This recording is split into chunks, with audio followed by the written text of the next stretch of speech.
All right, welcome everyone. My name is Seth Dellinger. This is the Embodied Dialogue podcast, and I'm very excited about what we have today, not only because of the two guests who are here, which I'm very excited for both of them, but because this is in fact the first time I've had two different guests, and I get to take two people who are really interesting and introduce them to each other and see what happens. So we have John Vervaeke here, and he is a professor at the University of Toronto, teaching in the departments of psychology, cognitive science, and Buddhist psychology. He's also the director of the cognitive science program, and many people know him from his work on YouTube, especially the lecture series called Awakening from the Meaning Crisis, which is how I first found out about John something like 3 years ago now, I believe it is. And also have my good friend Ken Manheimer, who's with me here in Washington, D.C. And Ken is a longtime practitioner of the practice of contact improvisation. And Ken will tell us more what that is, but he's been coordinating here in DC, along with others, a group that does contact improvisations known as the Contact Jam, for nearly 20 years. He's also a computer programmer. And just to sort of make a personal connection, I mentioned that around 3 years ago, I found John's work, and this was during the pandemic. And it was sometime in that time frame too when Ken and I started basically just going for a walk in the woods every couple of weeks. But I'm a practitioner of the Feldenkrais method. I meditate, and I've been involved in circling and a number of different practices. And something I'll be asking John about is something that John calls the ecology of practices. But one of my practices is going on walks with Ken. So to the degree that there's a connection between the two of you, often I've been walking in the woods with Ken, and I've been saying, gosh, I was listening to John Vervaeke the other day, and we've been sort of sharing and trading ideas. And Ken's been someone who's just really helped me a lot in thinking through the teaching and the offerings that I do. So that's my version of the introduction, but I'd like to give you both a chance to say a little bit more about yourselves. And maybe we could start with you, John. And in addition to anything else you have to say, I would love for you to spell out a little bit about this concept of the ecology of practices and why it's so important today. And then we'll turn it over to Ken. Thanks, Seth, and great pleasure to meet you, Ken. First, a correction. I no longer teach for the Buddhism, Psychology, and Mental Health program.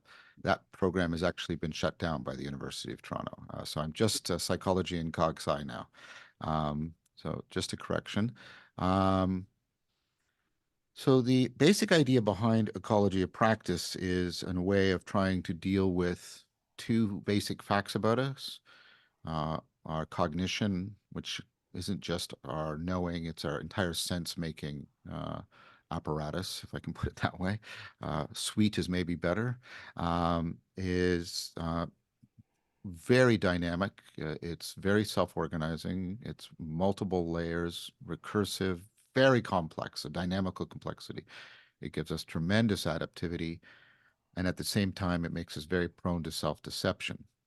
And that self-deception can inhabit and feed off of that complex self-organization and become almost a living being within us. And intervening in that requires a counteractive dynamical system, a bunch of practices that intervene in a coordinated fashion simultaneously, or at least in parallel. And then this lines up with an independent argument that there is no panacea practice. This can be formally proved by certain things like the no-free lunch theorem and the bias variance trade-off. So I won't burden anybody with those formal proofs. I'm just going to ask people to do what I have done, which is accept them as formal proofs and take that as an indication that there is no such thing as a panacea practice. There is no flawless faculty, and there is no perfect institution. And then we may despair if we still hunger for Platonic perfection, or we may take up the task of trying to make our lives have as many self-correcting systems in them as possible. This, of course, was the attempt of democracy. Um, and what that means is I'm talking about an ecology of practices. We need a dynamical systems of practices that has been put together in a fashion that gives us one of the most powerful ways of dealing with the fact that our cognition is complex, dynamical, and that it's self-deceptive, which is we can make it self-corrective by looking for complementarity relationships between practices. Find practices that have complementary strengths and weaknesses, and then they can do what's called opponent processing. They can compensate and correct for each other. A couple of easy examples is a meditative practice where you look inward, and a contemplative practice where you look outward. Practicing both of those is self-corrective. Another one is seated stillness practices, moving mindfulness practices. They need to be right. Attentional noetic practices and discursive dianoetic practices, and the list goes on and on. And so you want that. You want that complementarity, that opponent processing, self-corrective, and you also want a layering to your ecology because your cognition is dynamically layered and recursive.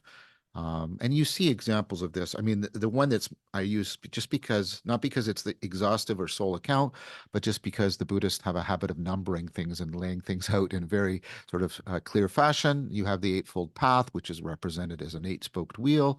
All of these different practices are supposed to complement and contrast each other. You know that that is actually what is sought after because it's not concentration and mindfulness or meditation. It's right concentration, right mindfulness, right understanding. And that's just how each is being corrected by all the others. And of course, the Buddha is making use of the notion of codependent arising, or Thich Nhat Hanh's notion of interbeing. We create this dharmic dynamical system that can counteract powerfully the parasitical processing that can take us over in comprehensive self-deception. And so the ecology of practices, that's the core argument in a nutshell. It's built off all of those ideas. And then, so there's three arguments. One about is the nature of our cognition. One is there is no panacea practice. And the third is if we look cross historically and cross culturally, we see religious philosophical frameworks in actually creating these rich ecologies of practices to deal with the first two truths that I mentioned. And so you have a converging of three arguments to the idea of an ecology of practices. And I use the word ecology because ecologies are these dynamic, right, things that are multi-level and they're self-organizing, they're autopoietic, and they have checks and balances throughout them so that they get into a stable, optimal grip on their environment and can persist for long periods of time and even evolve well within that environment. And that is the best that life can hope for because the perfect final form of life doesn't exist. The perfect final form of being doesn't exist. The perfect final form of practice doesn't exist. But we can get one that optimally evolves its optimal grip on the world. There, that's as best I could do. Lovely. That's pretty good. Thank you, John. And what I'm hoping we can do is explore the practice of contact improvisation and also look at it within the framework of the ecology of practices. And I know you'll have more to say about this, John, but also, why do we need, in particular today, an ecology of practices? Yeah. And what are some of the dynamics of contact improvisation that could contribute to this? So Ken, please introduce yourself and share a little bit more about contact improvisation. Well, I want to bookmark a couple of things to remind myself from what John said. I have the sense I want to tell my story in a way to relate it to what John was saying, because I think I have done some of that counterbalancing that you were Mm. talking about, John, in pursuing. I come from a family that is highly verbal and interested in technical kind of thoroughness stuff. And so when programming, which was not so prevalent when I was young, uh, was around, I really was drawn to it and took it up. I like programming a lot, and I still do. I also feel like I have a sort of love-hate relationship with words. Um, Mm, the there's a lot that you can do with words and that I want to do with words, and sometimes that works out as I hope, and sometimes it doesn't, and I struggle with that. mm, And so all this is to say that I also really liked moving and being in my body, being physical. Um, and I'm very happy that in college I found my I was taking a biology of movement of exercise section in a biology course, and I spoke with a teacher about a project, and she said that she was teaching a class in contact improv in town, mm. uh, and I might be interested in it, and so that's how I was introduced. And as soon as I saw it and got a feel for it, I knew it was something I would like to do and have done since. This is college in 1979, so for the most part, I've been doing it fairly regularly as a folk practice, as something that we gather to do this thing that I'll talk more about. But to get back to this counterbalancing, I feel that particularly because of the way contact improv approaches it, it's very much not an explanatory thing. It's a experiential thing, and it's an experiential thing that you do in a kind of deep way with someone else, where neither person is leading, neither person is in control. Ideally, you're both following, and of course, there's all sorts of layers and layers of where we fool ourselves and go to habits and go to ways that take us off the present moment. But it's a practice of being in the present moment with someone else, and I'll say more about that when we get to it. But my experience over the years, as I've gotten familiar and comfortable with it, is that there's a kind of language in it that Mm, I get to carry on with other people. Um, that is not burdened with a lot of the complications of spoken language with other people. And so I'm very thankful I have spoken language, and I'm very thankful that I have this way to connect and communicate with other people. And in some mm. ways, it feels more like a native language for me, my first tongue. Um,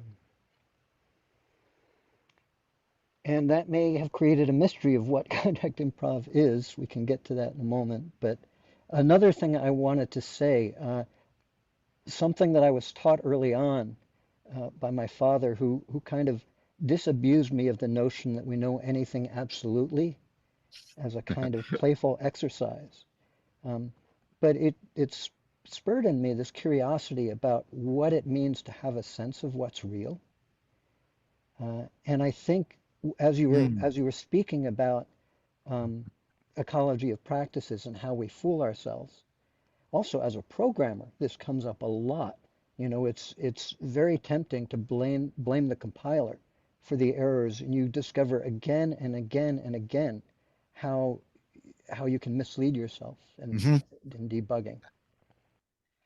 And so finding out, noticing what's real and what uh, is really going on with myself, with the world, with others, I think in programming and in contact improv and in conversation and in meditation and in all these things is what I see as the thing you were talking about in a little bit different light. And Mhm. the last note I want to make is that, particularly learned from contact improv, is that in order to notice what's real, I think the most fundamental thing is learning to participate, to be Yes. part of. Yeah. Wow. That's really rich. I mean, that notion of participation being that to you're knowing not by representing or applying even a skill, you're knowing by you and something else sharing the same principles, right? Being bound within the same process, mutually shaping each other, being shaped, mutually shaped by the process you're both within. That participatory knowing, I think, is the deepest grounding kind of knowing that makes all the other kinds of knowing possible. I think the coordination, I think each knowing has a sense of realness to it. That participatory knowing is that sense of like belongingness, rightness with the world Right, kind of belonging. sense. Uh, that the perspectival knowing, the knowing that comes through noticing and what we're foregrounding and backgrounding and noticing how we might be messing it up and therefore needing insight. That perspectival knowing, I think it gives it something else. I think that's running through what you said. The sense of real there is that sense of presence, that sense of somebody being sort of fully actualized in contact with the situation. And then for skills, it's our power. And then finally, for our beliefs, it's truth. And I think we have fixated too much on propositional truth. And we've lost the other kind of truths, what it is to be true to someone and for your aim to be true, and to be betrothed, and all that. And so what you just said, I heard all of that echoing through everything you said. So deep Yes, thank you. resonance for me. I have one question, just to draw you out a little bit more. You said something really provocative about that counterbalancing, which I really appreciated. You talked about spoken language, and then you talk about a realization of, and this was your metaphor, a language of sort of improv and contact. And I found, and of course, there's an interesting thing there. You're obviously trying to use that metaphorically, because you're making a contrast between spoken language and this other. Um, and I mean, and this puts me to the idea of the ancient Greek idea of the logos as something that is not just found in language or logic, but in any way in which things gather together to make sense. We do a practice called dialectic into dialogos, where we try to get that being present in addition to the spoken language. Hmm. And a question has emerged for me in there, and I've been exploring it in some of the online courses I've been teaching. And I wanted to ask you, and I wanted to hear your thoughts, because I already have a sense you're wise, and I want to know. And I'm not going to do the Socratic thing with you. I'm not trying to draw you out or anything like that. I'm trying to deduce like how do those two, and I'm going to play with the metaphor. Do those two, the spoken language, and let's call it the language of contact movement, um, do they talk to each other for you? Uh, there are several layers. First of all, thank you for. Um, I was very excited about this opportunity to talk with you and Seth, Yeah, because I can see the relationships, the salient things that overlap. I yeah, believe there's a lot to share here. Um, the I think of a couple of responses to your question. right. Um, One has to do with um,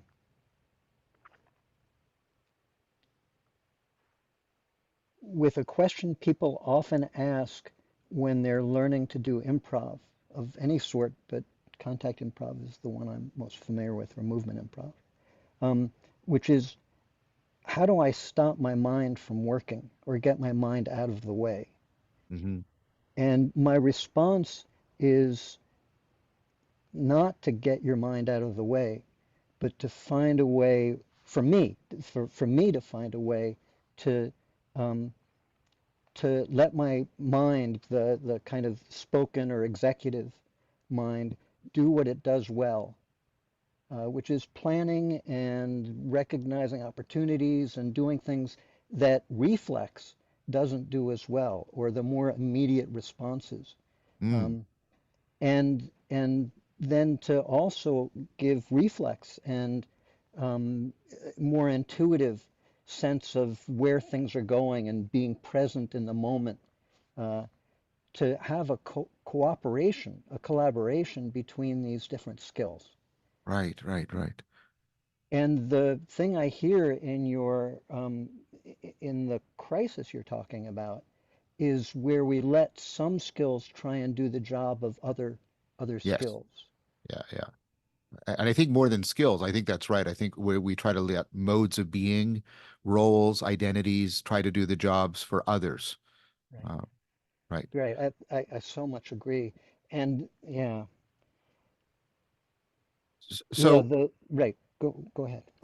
yeah, Ken, I want to zero in on that because I this is like so for me this getting the noetic, the nonverbal and the dianoetic, the discursive to, as you said, to collaborate and cooperate. I think this is actually the key to avoiding nihilism. I think if you just do one or the oh, if you just do I this, you get totally empty agree. chatter. If you do Right. this, you get this sort of silence that can be terrorizing to people, right? And doesn't connect with our endeavors to make sense of the world. And so. I, you've been doing this a long time, and what's the phenomenology of when they're collaborating? So I imagine you have a sense of when they're not collaborating and a sense of when they are. And what's that shift like? I'm sorry, we have this useless word in English. What does it feel like? You know, I'm trying to get more than what does it feel like? Right. What's the phenomenology when it shifts from not collaborating to collaborating? How does that how are you realizing that? How does that So come to you? so I think I need to back up a little bit because Yeah. um, I said there were two things that occur to me, and one is a little different, but I think it relates. I think it's an Okay, important please. piece of this. The one of the big lessons, one of the most fundamental skills I've found in improvising that is a little different than the kind of virtuosity that people often recognize and aim for is uh, when collaborating, it's easy to get diverted by paying attention to the person you're collaborating with at the exclusion of paying attention to yourself, Uh-huh. or Uh-huh. paying attention to yourself and Right. not giving opportunity to receive them. And the greatest skill and the greatest difficulty, but the challenge that's also the most exciting when I'm actually doing it, is to be able to have room for both, to listen to myself and listen to the person or people or the situation I'm communicating with. Mm. And so in response to your last question about where that shift is or how it works, when I'm it's the same thing with the verbal and nonverbal, I think. When I'm Mm. able to leave space for the verbal, one funny thing is the psychology 101 or the excuse of I don't have words to talk about this thing, that sometimes that talking about art can be useful, but Yeah. useful to a limit. You want to use it in the ways that it's helpful, where it shines light, and Right. recognize some places where it doesn't. Mm-hmm. Mm-hmm. So finding that balance, I guess, which is sounds a little trivial, but it's No, it doesn't. It sounds substantial thing. exactly the opposite to me. It sounds like the thing that we're talking about at the core of Dialogos, when you're getting exactly that almost stereoscopic awareness, and it's resonating. That's right. Um, You're able to bring these multiple capacities to bear. that's And fantastic. Go ahead, Seth. My question has been answered very well. yeah, and it's wonderful just to actually mostly be a bystander here and watch the two of you. I just wanted to mention, and I'll let you decide, Ken, when's an appropriate moment. But I also just have a small amount of video clips so that John could, you were asking what it feels like, but also to see what it looks like. And we have two different clips, one which is more on the sort of virtuosic end of things, and one is much more simple. But if this is a good time, I could play it now, Ken. Maybe I'd like to first describe in a Perfect. Yeah. sort of So just let me Please. know. And skeletal way. yeah. Yeah. So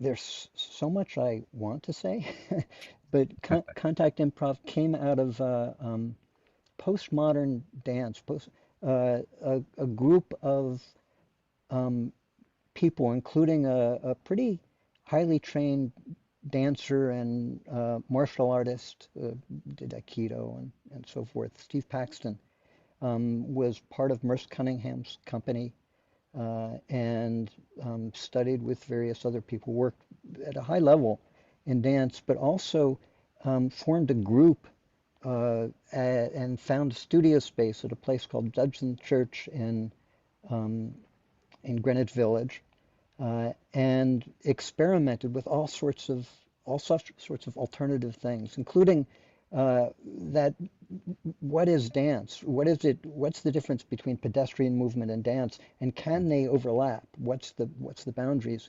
And in playing with that, exploring and experimenting, Steve came up with a famous a winter term course at Oberlin that he just had men enrolled, where they explored colliding and sort of physical kinetic rebounding energy with each other, and also the opposite of that, sort of standing still and finding things in between, and was excited, found something to play with. And what developed out of that, which is different than the original, there's a video called Magnesium that you can find, I think, on YouTube, um, of the performance they did. Uh, the the framing of the practice that I have, it's fairly um, elementary, elemental, is is people mutually following shared points of contact. Mm. And the trick, the challenge is to be following rather than feeling like you have to make stuff happen. You have to do stuff and in fact, Seth, it might be better to lead with the finger dance Sure, video sure. to show. So this will show the very, very simple. If you touch fingers together, and there's actually a lead in, a way to tune into it that I is helpful for this exercise. Um, that it goes somewhere.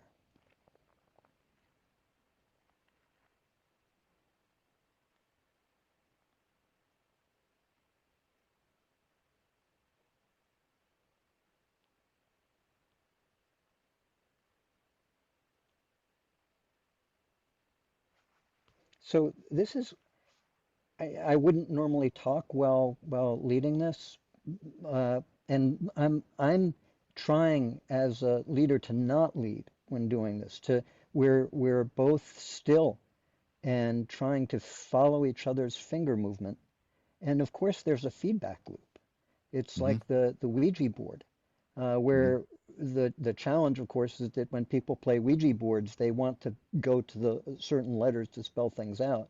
But if they can refrain from doing that, then and really listen, the small movements. The Steve Paxton actually pays a lot of attention to a thing he calls the small dance. There's Mm. movements going on, and the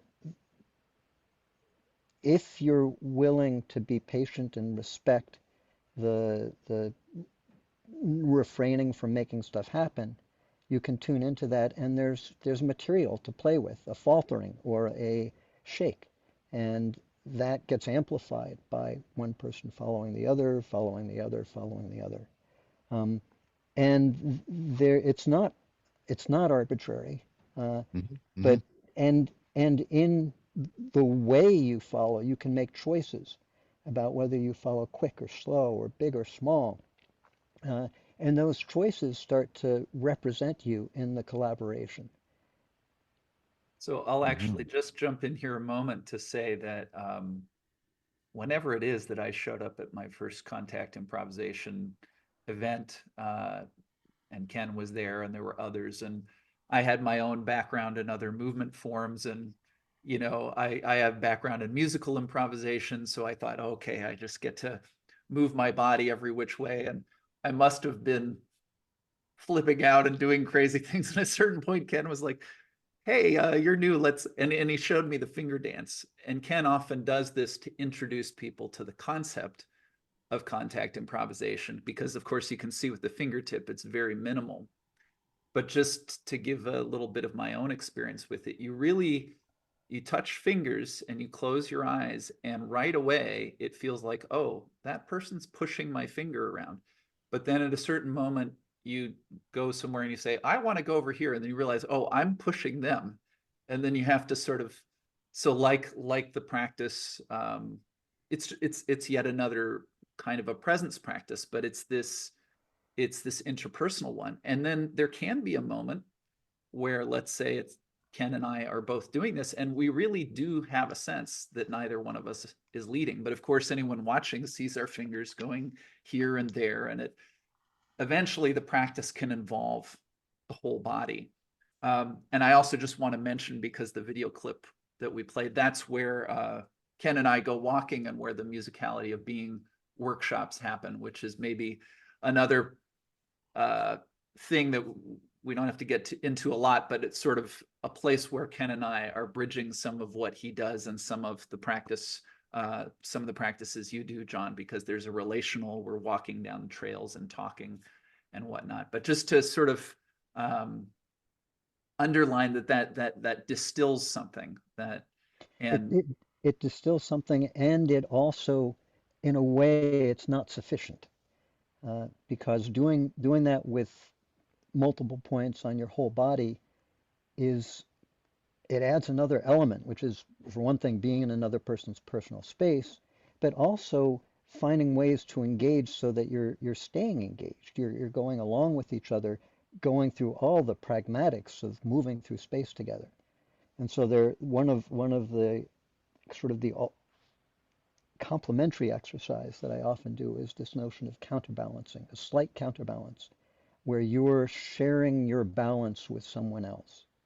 And that's a magical thing. It's something that takes a while to get a feel for it. Some people get it quickly, some people take a while, and one of the big parts of the dynamic of contact improv jams where people gather to practice is that each person you practice with has a different idea about what we're doing. Um, and so practicing with different people, and over time, you start to get a sense of some kind of common ground, some kind of um,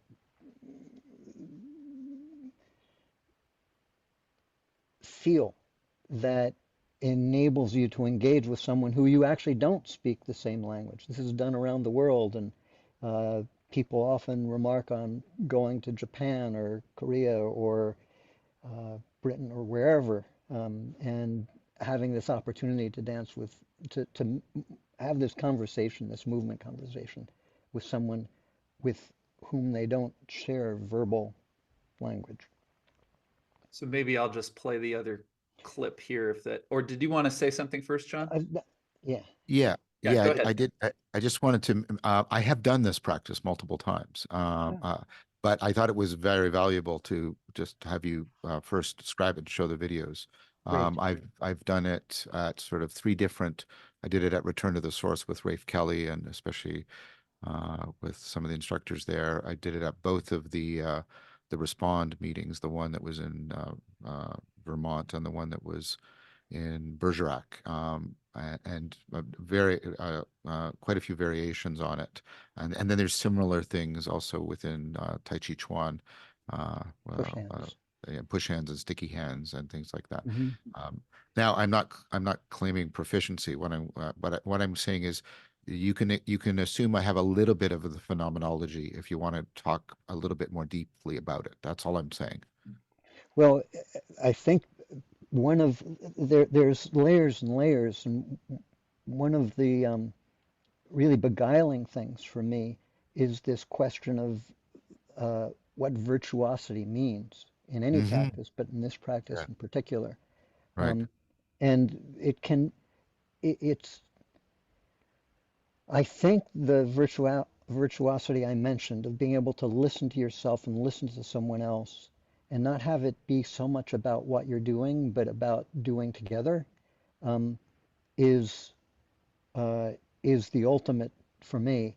Mm, But what we'll see in this video is people who have developed a lot of ability to engage with each other and to take it into moving through three space, through spherical space, as they call it, um, pretty far and wide, and with a lot of alacrity.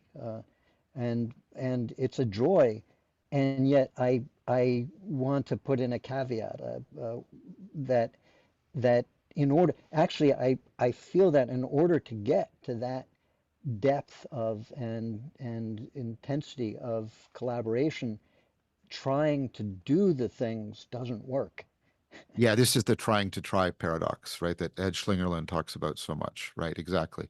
But I'd like to see the next clip, Great. please. There we are.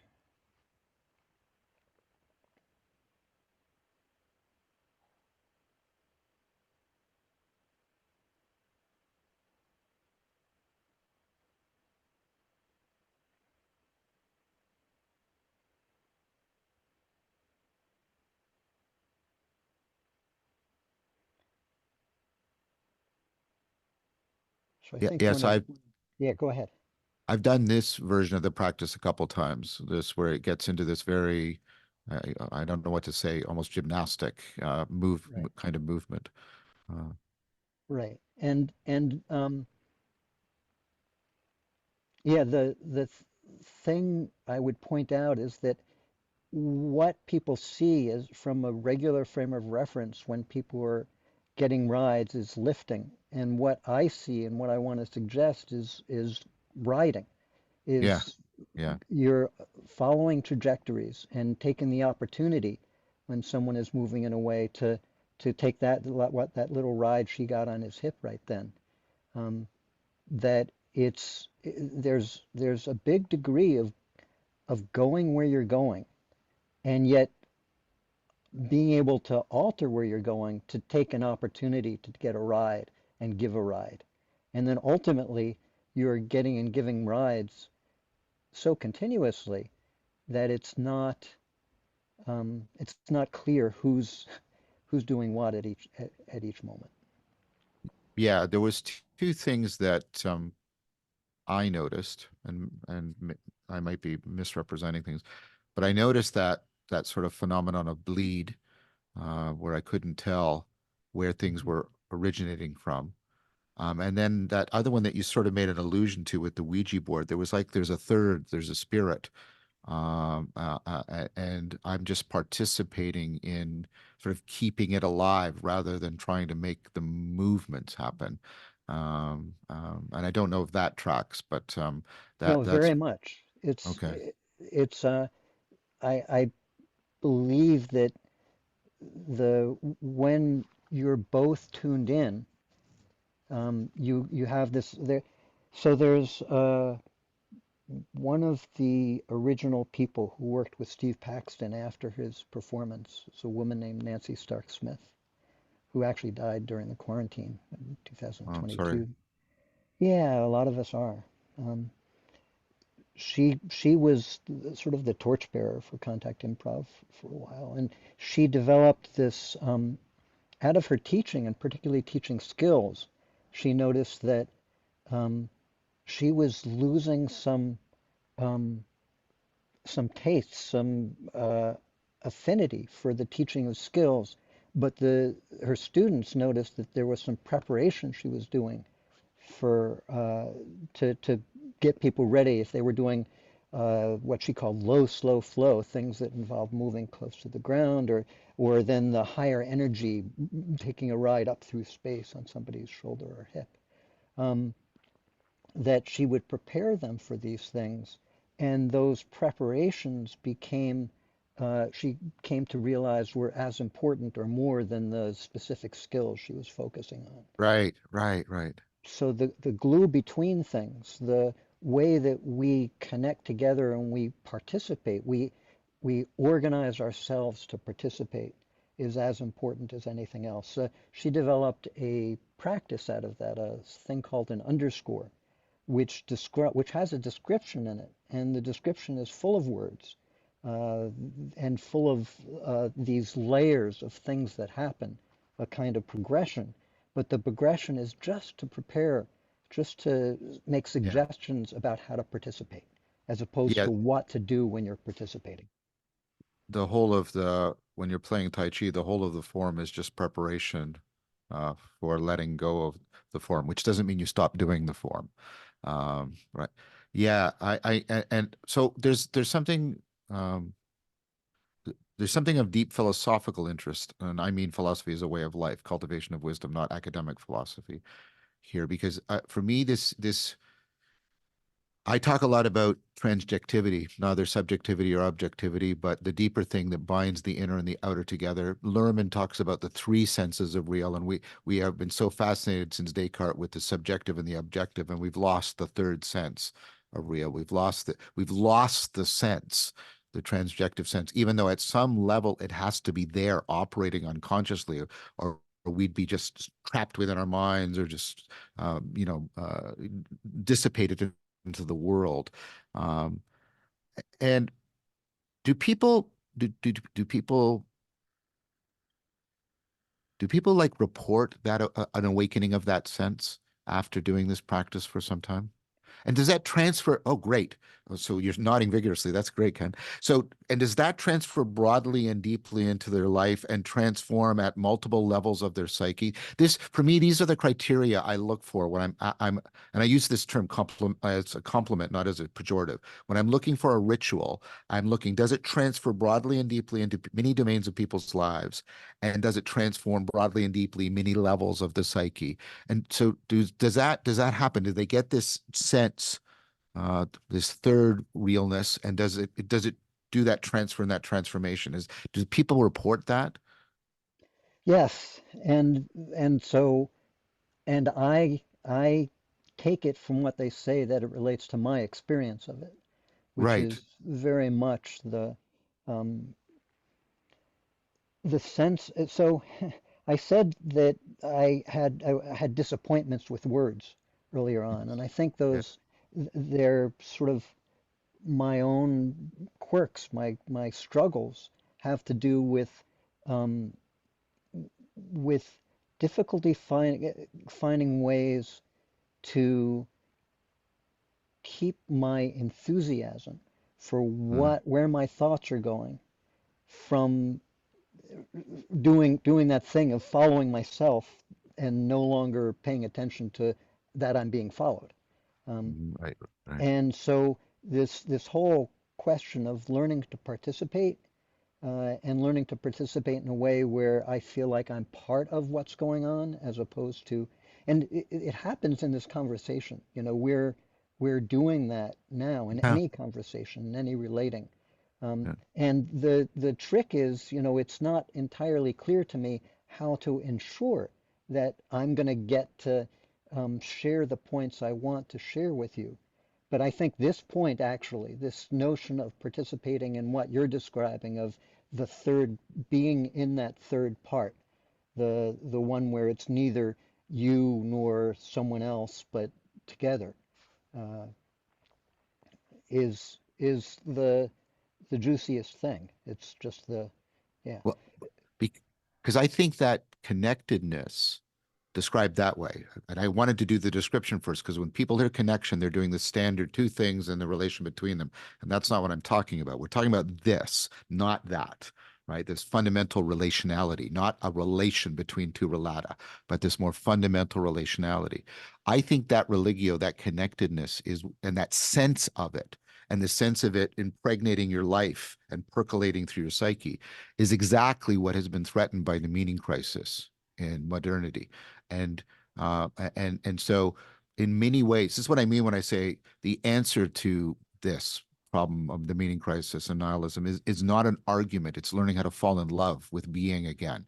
yeah, Um, and so does that land for you what I just proposed? That right. this is why So people are hungry for this. right, and I can only sort of relate from my personal experience. Of But course. my experience is that um, contact improv is ridiculously important to me because it gives me an avenue to play with people and and in a way that is so immediate and thorough, both immediate and thorough, that Mm, that it's um, that it bridges. It also there's a number of things that it isn't.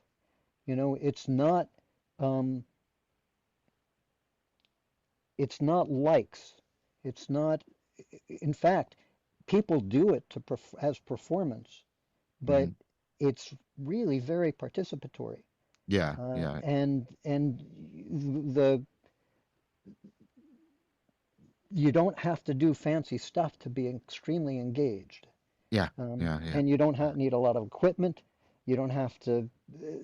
It's not commerce. It's not. It's not even sort of. Um, our lives are not getting entangled or not getting extremely involved in doing this. Well, that brings me up a question. Uh, may I ask it, or did you want to Yes. make No. another No. point?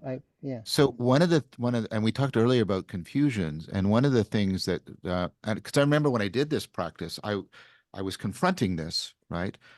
So when we teach people dialectic and dialogos or philosophical contemplation, people often say, "Oh, I discovered a form of intimacy I didn't know existed, but I'm always been looking for." Right. Right, right.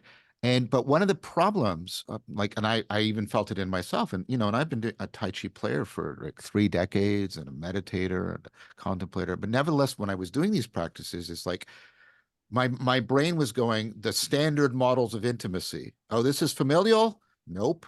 Right? Oh, this is sexual? Nope, nope, nope. Right. And my brain was trying the usual scripts of what intimacy is and what intimacy means. And I had to, it's almost like with the way you label a distraction and you return to your breath. I had to keep sort of labeling those and then trying to return to this sui generis kind of intimacy. And I'm wondering if, like, maybe that's idiosyncratic, or do people do they go through a period where they're wrestling with that, or does that come back at certain times? Yes. So I have a way to describe this that I've been working on. Okay. What this difference is, and the Oh, a phrase I've come up with that I find really useful is shared agency, but a more right. Yeah. simple thing that relates to shared agency, that we're doing something together.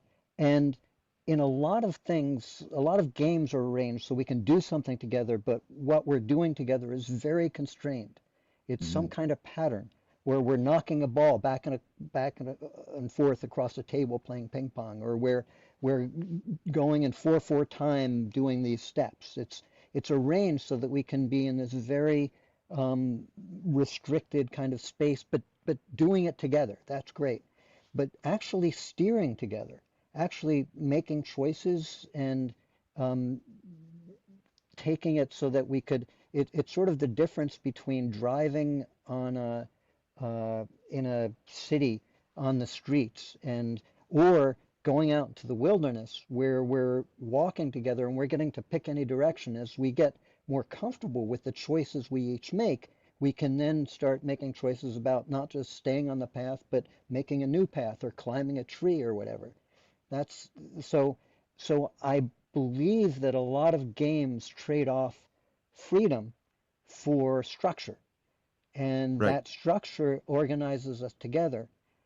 The contact improv, instead of using patterns, does this simple task of following the contact points, and that alleviates the structure. There's a lot of freedom, but then the freedom is you have to be willing to deal with the pragmatics of moving together and learn to do that. And then it's not arbitrary. You're not just caressing each other.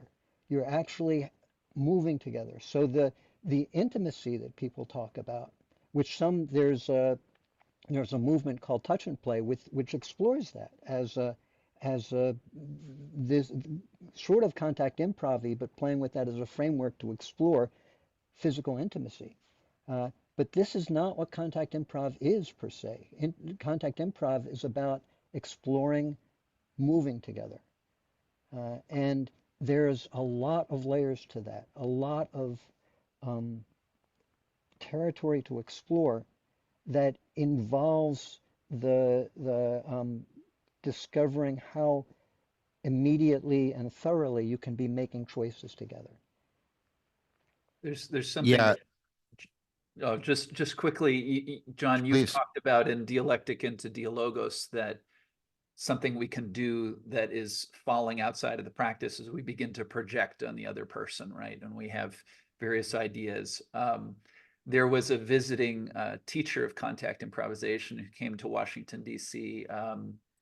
I think she's come a couple times, but a workshop I attended last year where she was dancing with someone and demonstrating. And then she sort of said, here's me demonstrating an idea. And she sort of threw herself on the other person without much, like care and that kind of thing. And then she moved in and out, but it was really, even though she spoke and used her words to demonstrate, you could see when she was in this place that is more maybe what you would call a transjective relation, and when she was a Yeah. person doing a thing or trying to get a thing from the other Yeah. dancer. And so this, what you were asking about before, there are kind of like very clear pitfalls in this practice that one runs into, but then working your way through it.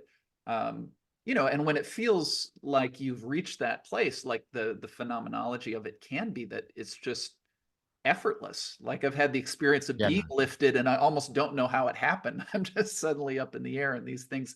So you can get a sense of a kind of a joined mind or a joined, I love that phrase, shared agency, Ken. So I So just wanted to bring that in.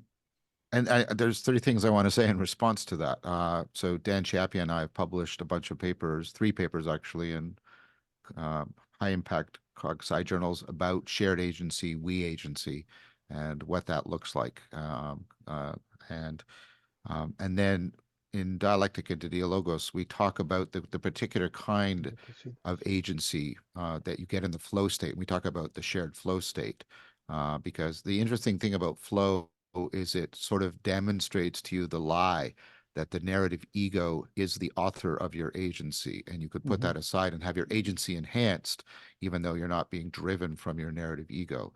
And I think that seems to be showing up. Well, it did for me. You get into something like the flow state. So And then Nancy, what, uh, just one more point, Ken, and then yeah, and maybe, I'll bookmark what I was going to say. yep.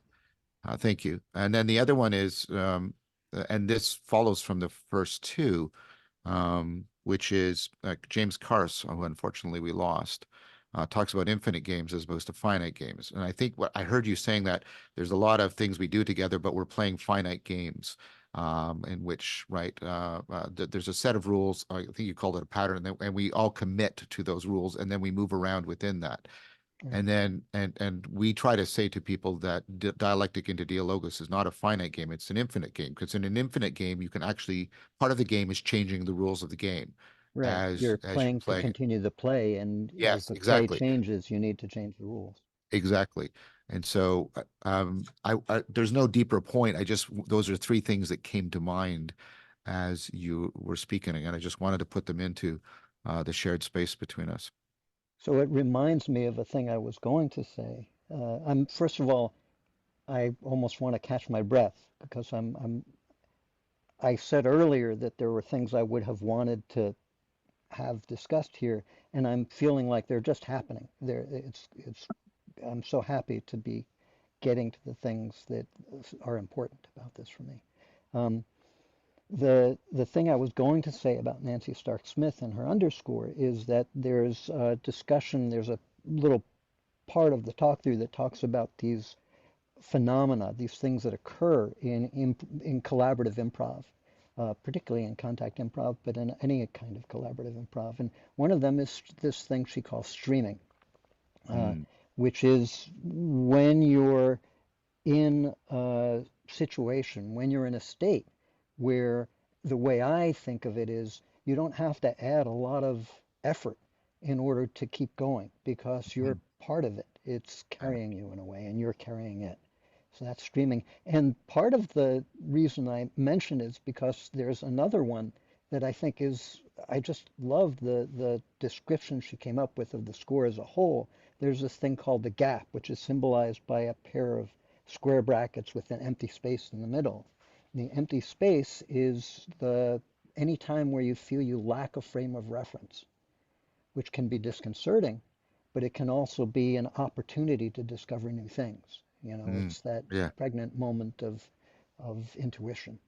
Um, and these are both part of the phenomenology that in order to have the richness of being carried by what you're doing, you also, if you're really continuing to be spontaneous and exploring what's happening, you have to be faced with moments where you're not sure where you Yeah. belong or Yeah. what fits.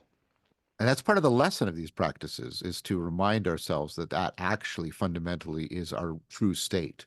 We fall into this presumptive pretense of certainty, and the areas of reality and cognition where I think certainty is actually possible are very, very small, very, very small. I wonder, Right. did she get that phrase? I mean, I'm not accusing her of plagiarism by any means, but in Buddhism, there's the idea of entering the stream, where you get exactly that phenomena you're describing. I believe so. She was a Right. Buddhist, and So there you yeah, go. There you go. Right, right, yeah, right. So that makes and sense to me. and it's also out of her practice. Yeah, the notion that we know what thinking is, I think, is pretty misguided, and Mhm. that the what we're able to identify as thinking is a very, very small portion of it. Yeah, part of my work as a cognitive scientist, and it's continually inspired and empowered by these kinds of practices, is to open up even the meaning of our accepted terms. What does it mean to be rational? What does it like? I think there's a deep rationality in what we're talking about that has nothing to do with the logical manipulation of propositions. Right. It has to do with overcoming profound kinds of automatic self-deception in a very comprehensive and powerful way, which I think is ultimately the most important goal. Well, there's two. There's overcoming that self-deception. The other is enhancing the connectedness, the religio. And I think I think that our modern Cartesian notion of rationality has lost those as being the central thing where we're pointing to when we ratio, logos. It didn't mean the exclusion of these things. In fact, it ultimately pointed to them as being crucial.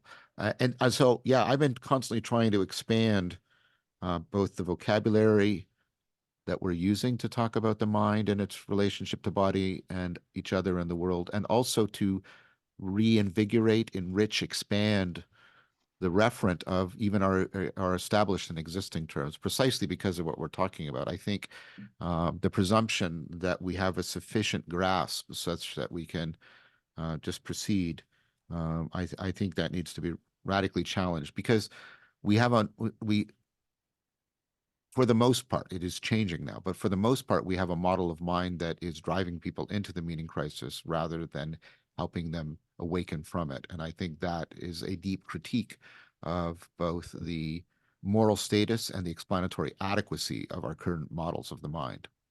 Hmm. John, So there's something that you've mentioned recently that I just want to bring in, and I hate to notice the time, but we're also close to the end of our time. So maybe just have an opportunity for each of you to say a final word. But there's something you've mentioned recently in reference to different kinds of ecology of practices, but I believe it's something you're developing with dialectic into Dialogos. And in relation to the meaning crisis and the many crises within it, it's like people are going to have to come together and collaborate. And so you talk about the need for people to find a way of being involved with the whole self, but not self-involved. And Yeah. I feel Yeah. like that's a little piece. So I don't know if you want to say anything about that, and then any other final thoughts you Yeah. have before we end. Thank you, Seth. Thank you. That's an excellent reminder. Yeah, this is I call this Plato's pivot problem. What actually turns people? Because and this sort of became very pronounced to me when I was at Bergerac last summer with a bunch of people who are all leaders of emerging and um, I think very legitimate and healthy ecologies or practices communities around the world. And these people I like admire them. But in the middle, we were doing a group practice, and it came to me as something pronounced that I wanted to share with the group, and they all picked it up. So that's not praising me. There's merit to the proposal, right? Which is this idea of, and Plato really wrestled with it. How do you involve the whole of the self without becoming self-involved? And this is like the opposite. These are two sides of the same coin. This is the opposite, but identical with Slingerland's trying not to try problem. and these two have to do with what ultimately, like if there's no moving, this is Plato's problem. If there's no movement of the good within someone, there's nothing you can do to move them to the good. But how do people then move to the good if they don't know the good and all of that problem? Um, Mhm. but this is exactly it. How do we try not to try? How do we involve the whole of the self without becoming self-involved?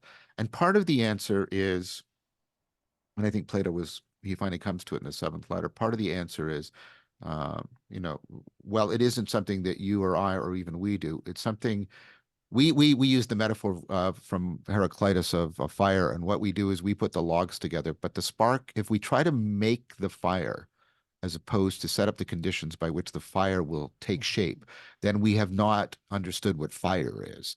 And in the same way, you can't make the logos, but right, but you see it just like it's not objective or subjective. It's neither action nor passion. It's not where passion means passivity in the ancient sense of passion, right? It's this other, it's participation, like you said, Ken. And there's something about a sacredness in participation that seems to be what has the capacity to turn people. And that's very nebulous, I know, but that's where my thinking is right now. And it seems to me we're bumping up against this in this practice in a profound way. So Yes. that'll be the last thing I say. Mm. Well, and so can I respond? Just a Please. thought that's going through my head is that attachment to knowledge can prevent discovery, Mm-hmm. and that discovery, Einstein was apparently misquoted, but was of the sentiment that um, that rationality was the servant of intuition, and we have come to mistake the servant for the purpose. Mm-hmm. So I think that practices, opportunities for people to practice discovery together, as opposed to demonstrating their knowledge, Yeah. uh, is something that we need. And ideally, it's kinds of practices that are substantial. Mm-hmm. Mm-hmm. Thank you. This has been a pleasure. Wow. Yeah, Thank and you. a pleasure just to introduce the two of you because I had a feeling sparks would fly, and so it might be wonderful to do this again sometime. I'm sure we could have kept going, but I Yeah. just want to thank you both so much, for taking this up today, and yeah, it felt good to me just to see this connection, because John, I've been practicing with Ken all the time since I've known your work, and as I mentioned, kind of riffing when we go on walks together about these things. So it's good to actually have the two of you to connect today. Yeah, this was wonderful. This became Dialogos and not just discussion. And for me, Mm. Socrates says it best. That is the best way for human beings to live when we can, and it doesn't always have to be spoken Dialogos exactly, but whenever we're in Dialogos, this is the optimal form of human existence. And we got into it, and I want to thank you both. Thank you. It's an honor. Thank you.